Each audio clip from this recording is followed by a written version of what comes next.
4. The First Conference in London. The German Lassalleans were thus excluded from the sphere of the International from the beginning, and at first the propaganda amongst the English trade unionists and the French Proudhonists made very slow progress. After all, it was only a small circle of trade union leaders who had realized the necessity of the political struggle, and even they regarded the International more as a means to attain trade union ends than anything else. But at least, they possessed a great amount of practical experience in organizational questions, whereas the French Proudhonists had neither this, nor any insight into the historical character of the working class movement. The new organization had in fact set itself a tremendous task, and it needed both tremendous energy and tremendous industry to perform it. Although Marx was plagued again and again by painful illnesses, and although he was itching to complete his scientific work, he spared neither energy nor industry in the cause of the International. On one occasion he sighed, "The worst part about such agitation is that it disturbs one's work." And on another occasion he declared that the International and everything connected with it weighed on him like an incubus, and he would be glad to shake it off. However, he realized that once having put his hand to the plough he could not look back, and in reality he would not have been Marx, had not the carrying of this burden made him happier and more hopeful than its abandonment could possibly have done. It soon became clear that Marx was the actual head of the movement, not that he pushed himself forward in any way, for he had an unlimited contempt for all cheap popularity. And unlike those Democrats who made themselves look important in public whilst in reality doing nothing, he did a tremendous amount of work behind the scenes whilst at the same time keeping himself well out of the public view. However, there was not another man in the organization who possessed the unusual qualities necessary for its great tasks: the clear and deep insight into the laws of historical development, the energy to pursue the necessary unswervingly, the patience to be satisfied within the limits of the possible, the forbearance with honest error, and the masterful ruthlessness with obstinate ignorance. To a far greater extent than in Cologne, Marx was now in a position to exercise his incomparable gift of mastering men by teaching and leading them. The personal disputes and quarrels which are inevitably part and parcel of the beginnings of all such movements cost him an enormous amount of time, and the Italian, and in particular the French members, caused him a lot of unnecessary difficulties. Since the revolutionary years there had existed a deep antipathy between the hand and brain workers in Paris. The proletarians found it difficult to forget the all too frequent treachery of the intellectuals, and the latter decried all working class movements which refused to have anything to do with them. Whilst under the stifling pressure of Bonapartist military despotism, which made every means of contact through newspapers or organizations impossible, the suspicion of Bonapartist trickery was rife even in the ranks of the working class itself. The bubbling and simmering of this French stew cost the General Council many a valuable evening and the adoption of many a long-winded resolution. Marx's activities in connection with the English section of the International were more agreeable and fruitful. The English workers had strenuously opposed the intention of their government to intervene in the American Civil War on the side of the rebellious Southern states. And when Abraham Lincoln was re-elected president they sent him a message of greetings and congratulation. Marx drew up this address to the son of the working class who had been entrusted with the task of leading his country in a noble struggle to emancipate an enslaved race. So long as the white workers of America failed to realize that the existence of human slavery was a shame to the Republic, so long as they boasted to the Negro, himself sold without being asked, of their own inestimable privilege of selling themselves and choosing their masters, they would be incapable of winning real freedom or of supporting the struggle of their European brothers for freedom. However, the sea of bloodshed during the Civil War had swept away this barrier. Although like Lessing, Marx always spoke of his own work in derogatory terms, he obviously put his whole heart into this address.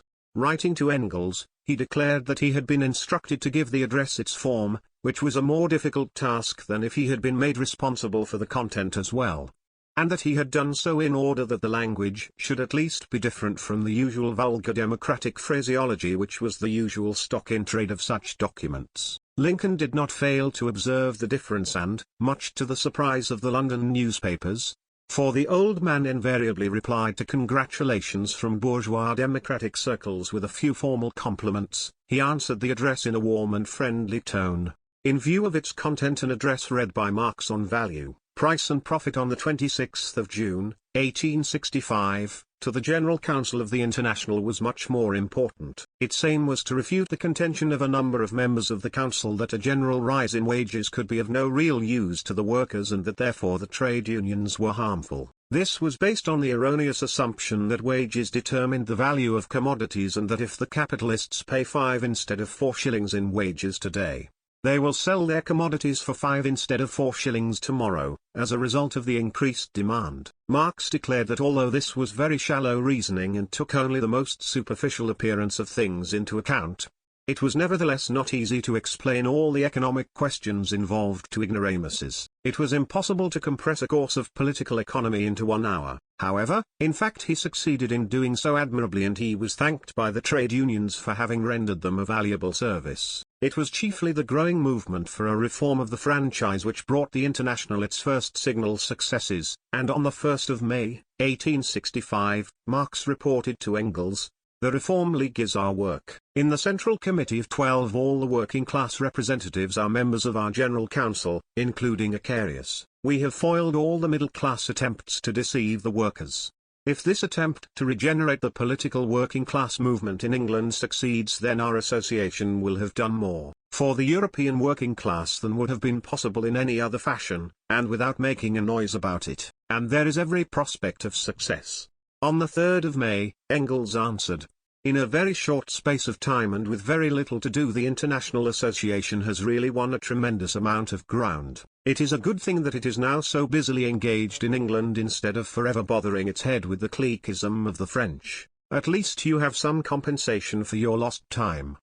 However, it was soon to become evident that even this success had its unsatisfactory side. Marx considered that on the whole the political situation was not yet mature enough to justify the holding of the public congress which had been arranged to take place in Brussels in 1865.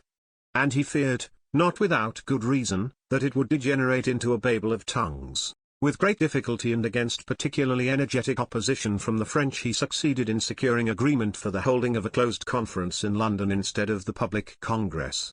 In Brussels, a conference to be attended only by the representatives of the leading committees and to be no more than a preliminary to the future congress. In support of his standpoint, Marx advanced the following reasons: the necessity of previous agreement and discussion, the reform movement in England, the wave of strikes springing up in France, and finally the legislation against foreigners being introduced in Belgium, which would make it impossible to hold the Congress there. The conference took place in London from the 25th to the 29th of September, 1865. The General Council was represented by its President Hodger, its General Secretary Kremer, a number of English members, and Marx and his 2 chief assistants in the affairs of the International, Acarius, and Jung, a Swiss watchmaker who lived in London and spoke English, German and French equally well. France was represented by Tolaine, Fribourg, and Limousin, all of whom were later to abandon the International. Also present were Marx's old friend of 1848, Schilly, and Varlin, who was to be hero and martyr of the Paris Commune. Switzerland sent 2 delegates, the bookbinder Duplex for the Franco-Italian Swiss workers and Johann Philipp Becker, a former brushmaker and now a tireless revolutionary agitator,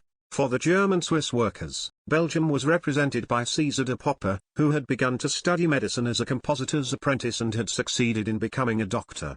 The conference dealt first of all with the finances of the association, and it was revealed that the total income for the first year had been about £33. No agreement was reached with regard to regular membership subscriptions, but it was agreed to raise £150 for propaganda purposes and to cover the expenses in connection with the forthcoming Congress.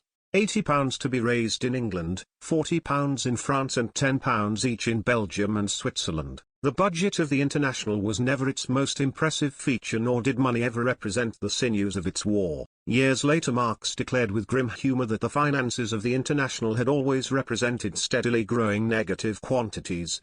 And still later Engels wrote that the famous millions of the International had been chiefly debts, and that, in all probability, so much had never been achieved with so little money. The report on the situation in England was delivered by the General Secretary Kremer, who declared that although it was generally believed on the continent that the English trade unions were very rich and well able to support a cause they felt to be their own, they were in fact bound down by petty statutes which kept their expenditure within very narrow limits. With very few exceptions, English trade unionists knew nothing about politics, and it was very difficult to enlighten them. However, a certain amount of progress was being made. A few years ago representatives of the International would have been unable to obtain even a hearing, whereas today they received a friendly reception and their principles met with approval. It was the first time that an organization connected with politics had succeeded in establishing such relations with the trade unions.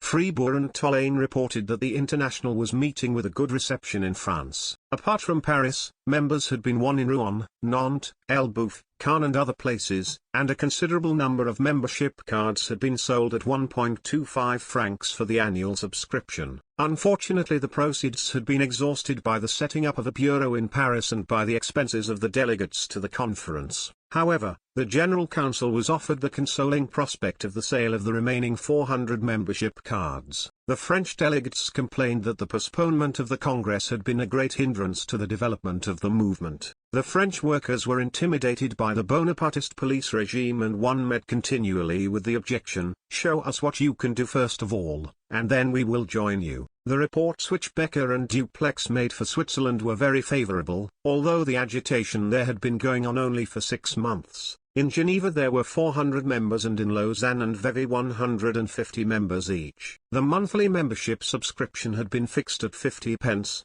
but the members would gladly pay double that amount because they were thoroughly convinced of the necessity of supporting the General Council financially. Despite this, the Swiss delegates also brought no money, and instead they offered the conference the consoling reflection that there would have been a nice round sum available if the delegates had not had to pay the expenses of their journey to England. The agitation in Belgium had been going on for a month only, but a Popper reported that 60 members had already been won and that an agreement had been made for an annual membership subscription of at least 3 francs, of which 1/3 should go to the General Council. In the name of the General Council, Marx proposed that the Congress should be held in Geneva in September or October, 1866. The place of the Congress was agreed to unanimously, but at the vigorous insistence of the French delegates the date was put forward to the last week in May.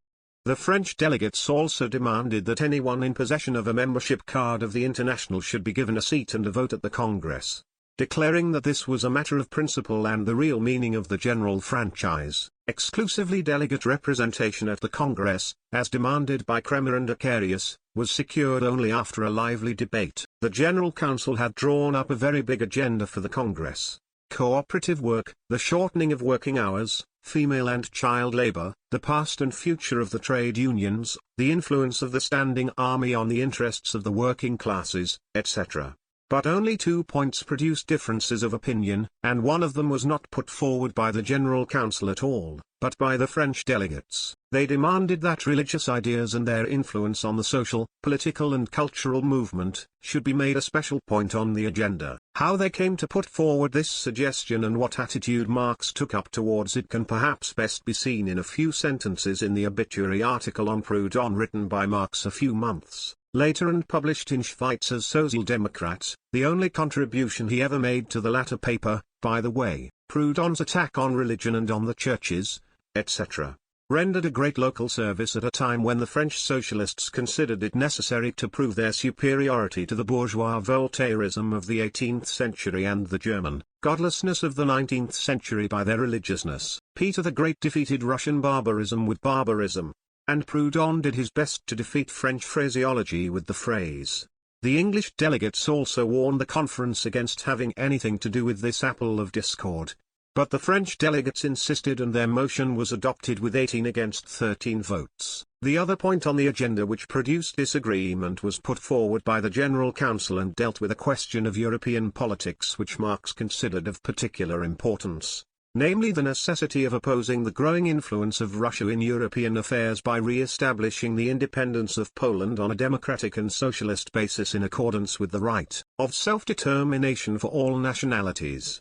The French delegates in particular were opposed to this. Why mix up political with social questions? Why wander so far afield when there was so much oppression to be fought at home? Why bother so much about the influence of the Russian government when that of the Prussian, Austrian, French and English governments was no less evil? The Belgian delegate César de Popper was particularly energetic in his opposition, declaring that the restoration of an independent Poland would benefit 3 classes only: the higher aristocracy, the lower aristocracy and the clerics. Proudhon's influence made itself clearly felt here. He had repeatedly opposed the restoration of Polish independence, the last occasion having been in connection with the Polish insurrection in 1863 when, as Marx pointed out frankly in the obituary article, he indulged in idiotic cynicism to the advantage of the Tsar. At the same time the insurrection had awakened all the old sympathies Marx and Engels had evidenced for the Polish cause in the revolutionary years.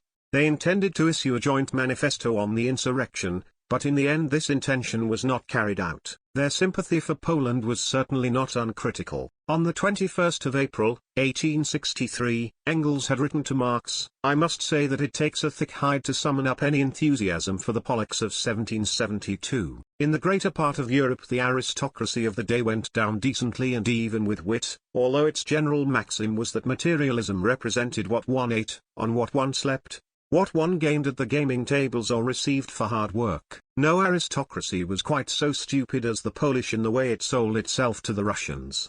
However, so long as there was no possibility of a revolution in Russia itself, the restoration of Polish independence offered the only possibility of checking Russian influence in Europe, and therefore Marx regarded the brutal suppression of the Polish insurrection and the simultaneous drive of Tsarism into Caucasia as the most important events in Europe since 1815. In that part of the inaugural address which dealt with the foreign policy of the proletariat he had laid the greatest stress on the Polish question, and the resistance put up by Tolaine, Fribourg and others on just this point caused him to refer with bitterness to their opposition for a long time afterwards. However, with the assistance of the English delegates he succeeded in breaking down the opposition and the item remained on the agenda.